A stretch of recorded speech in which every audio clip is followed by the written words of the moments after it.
നോട്ടിഫിക്കേഷനൊന്നും വന്നില്ലല്ലോ. ഇത് 85% വരുന്ന 80%-ത്തിലധികം വരുന്ന ജനങ്ങളെ ബാധിക്കുന്ന ഒരു പോസ്റ്റാണ്. സ്വാഭാവികമായും ഗവൺമെന്റ് പോസിറ്റീവായിട്ട് ഇത് തീരുമാനം എടുക്കുന്നില്ലെങ്കിൽ അതിന്റെ റിഫ്ലക്ഷൻ ഉണ്ടാവില്ല. നോട്ടിഫിക്കേഷൻ വന്നില്ല.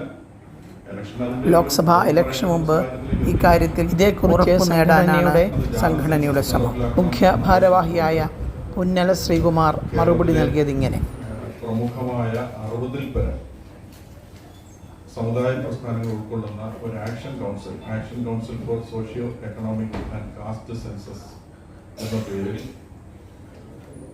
ഒരു പ്ലാറ്റ്ഫോം കേരളത്തിൽ രൂപീകരിച്ചിട്ടുണ്ട്. ഫെബ്രുവരി 15 മുതലാണ് അതിന്റെ പ്രവർത്തനങ്ങൾ ആരംഭിച്ചിട്ടുള്ളത്.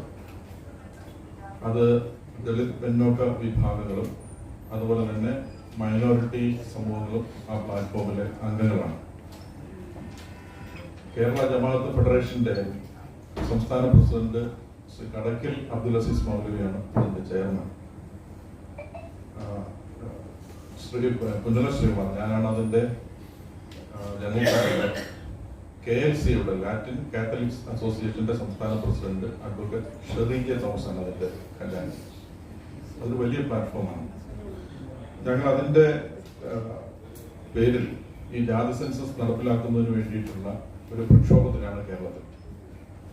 കഴിഞ്ഞ 5-6 തീയതികളിൽ തിരുവനന്തപുരത്ത് സെക്രട്ടേറിയറ്റിന് മുന്നിൽ ഒരു രാപ്പകൽ സമരം സംഘടിപ്പിച്ച് പ്രക്ഷോഭം ജില്ലകളിലേക്ക് വ്യാപിപ്പിക്കുന്നതിന് വേണ്ടിയിട്ടുള്ള തീരുമാനം കൈക്കൊണ്ട് മാർച്ച് മാസം 3-ാം തീയതി മുതൽ ജില്ലാതല കൺവെൻഷനുകൾ ആരംഭിക്കുകയാണ്. ഈ സമയത്ത് സംസ്ഥാന ഗവൺമെന്റ് പട്ടികജാതി വികസന വകുപ്പിന്റെ നേതൃത്വത്തിൽ SC പ്രൊമോട്ടർമാർ മുഖേന ഹോം സർവേ എന്ന പേരിൽ ഒരു സർവേ സംഘടിപ്പിച്ചിരിക്കുകയാണ്.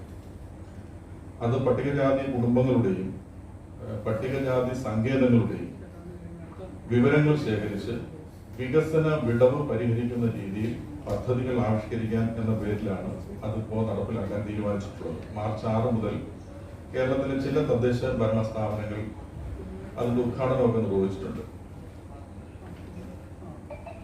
അപ്പോൾ ഞങ്ങൾ ഈ ജാതി സെൻസസ് എന്ന് പറയുന്നത് അധികാര വിഭവ പങ്കാളിത്തത്തിന്റെ ശരിയായ സ്ഥിതിവിവര കണക്കുകൾ പുറത്തു വരണമെങ്കിൽ സാമൂഹിക സാമ്പത്തിക തലങ്ങൾ കൂടി പരിഗണിക്കുന്ന സമഗ്രമായ ഒരു സർവേ ആവശ്യമാണ് എന്നതിന്റെ അടിസ്ഥാനത്തിലാണ് ജാതി സെൻസസിന് വേണ്ടി പ്രക്ഷോഭം സംഘടിപ്പിച്ച് മുന്നോട്ട് പോകുന്നത്. 70-ൽ പരം സംഘടനകൾ പങ്കെടുക്കുന്ന ഈ പ്ലാറ്റ്ഫോം ഈ പൊതുവിഷയത്തിന് വേണ്ടി വളരെ ഐക്യത്തോടു കൂടി മുന്നോട്ട് പോകുന്ന ഒരു സാഹചര്യമാണ് നിലവിലുള്ളത്. അപ്പൊ സംസ്ഥാന ഗവൺമെന്റ് ഇപ്പോൾ പ്രഖ്യാപിച്ചിട്ടുള്ള പട്ടിക വിഭാഗങ്ങൾക്ക് മാത്രമായി സമഗ്രമെന്ന് പറയാൻ കഴിയാത്ത രീതിയിലുള്ള ഇങ്ങനെ ഒരു സ്ഥിതിവിവര ശേഖരണം നിലവിൽ ജാതി സെൻസസ് എന്ന് പറയുന്ന ആവശ്യത്തെ നിരാകരിക്കുന്നതിന് ഇപ്പോൾ ഉണ്ടായിട്ടുള്ള ഈ ഐക്യത്തെ ടോർപ്പഡോ ചെയ്യുന്നതിന് വേണ്ടിയാണ് എന്ന് ഞങ്ങൾ ആശങ്കപ്പെടുന്നത്. അങ്ങനെയാണ് വിലയിരുത്തുന്നത്.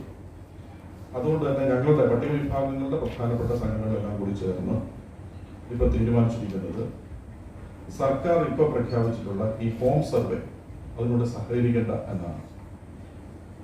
അത് സഹകരിക്കേണ്ട എന്ന് തീരുമാനിക്കുന്നു. ഒപ്പം തന്നെ കുടുംബങ്ങളിൽ വിവരശേഖരണത്തിന് വരുന്ന ഉദ്യോഗസ്ഥരോടോ വോളണ്ടിയേഴ്സിനോടോ ഇതിന് സമഗ്രമായ സാമൂഹിക സാമ്പത്തിക തലങ്ങൾ കൂടി പരിഗണിക്കുന്ന ജാതി സെൻസസ് ആണ് നടത്തേണ്ടത് എന്ന ആവശ്യം അവരോട് പറയുകയും ഈ വിവരങ്ങൾ നൽകുന്നതിൽ നിന്ന് പിന്തിരിയണം എന്ന് തീരുമാനിച്ചിട്ടുണ്ട്. പ്രധാനപ്പെട്ട മുഖ്യമന്ത്രി എന്ന് പറഞ്ഞത് ആഗ്രഹമുണ്ട് പക്ഷേ കേന്ദ്രമാണ് ചെയ്യേണ്ടത് എന്ന പരാമർശം വീണ്ടും ആവർത്തിച്ചിട്ടുണ്ട്. നിങ്ങൾക്കറിയാം, ഇപ്പോൾ സുപ്രീം കോടതിയിലെ കേസുമായി ബന്ധപ്പെട്ട് കേന്ദ്ര ഗവൺമെന്റ് നൽകിയിട്ടുള്ള അഫിഡവിറ്റിൽ ഇത് സ്റ്റേറ്റിന്റെ റൈറ്റ് ആണെന്നും സംസ്ഥാനങ്ങൾക്ക് ഇത് ചെയ്യാം എന്ന് വളരെ വ്യക്തമായി കേന്ദ്ര ഗവൺമെന്റ് അത് ഡിക്ലെയർ ചെയ്തിട്ടുണ്ട്. പിന്നെ മാത്രമല്ല, ദക്ഷിണേന്ത്യയിലെ സംസ്ഥാനങ്ങൾ കൂടുതൽ സംസ്ഥാനങ്ങൾ ഇതിലേക്ക് വരികയാണ്. ഇപ്പൊ തെലങ്കാന, ആന്ധ്രാപ്രദേശ്, അതുപോലെ തന്നെ തമിഴ്നാട് ഇപ്പോൾ റെസൊല്യൂഷൻ പാസ്സാക്കി സെൻട്രലിന് കൊടുത്തിരിക്കുന്നു. അവരും ഉടനെ വരും എന്നാണ് പ്രതീക്ഷിക്കുന്നത്. പിന്നെ കർണാടക ഓൾറെഡി ആ നിലയിൽ തന്നെയാണ് നിൽക്കുന്നത്. അപ്പൊ ദക്ഷിണേന്ത്യൻ സംസ്ഥാനങ്ങൾ കൂടുതൽ സംസ്ഥാനങ്ങൾ സാമൂഹ്യ നീതിയുടെ പക്ഷം ചേരുമ്പോൾ കേരളത്തിലെ ഒരു പുരോഗമന സർക്കാർ എന്ന നിലയിൽ വിലയിരുത്തുന്ന കേരളത്തിലെ ഇടതുമുന്നണി ഗവൺമെന്റ് സാമൂഹിക നീതിയുടെ ഈ ഒരു ആവശ്യത്തെ നിരാകരിക്കുന്നത് ശരിയല്ല എന്നുള്ളതാണ് ഞങ്ങളുടെ പക്ഷം ആശ്രയിക്കുന്നത്. അപ്പൊ ഇത്തരം സ്ഥിതിവിവര കണക്കുകൾ പുറത്തു വന്നാൽ ചില വിഭാഗങ്ങളെ അസ്വസ്ഥമാക്കുന്ന കണക്കുകളാണ് എന്ന തിരിച്ചറിവിൽ നിന്നുകൊണ്ട് പല സമ്മർദ്ദങ്ങൾക്കും വിധേയമായിട്ടാണ് ഗവൺമെന്റ് ചെയ്യാറ്.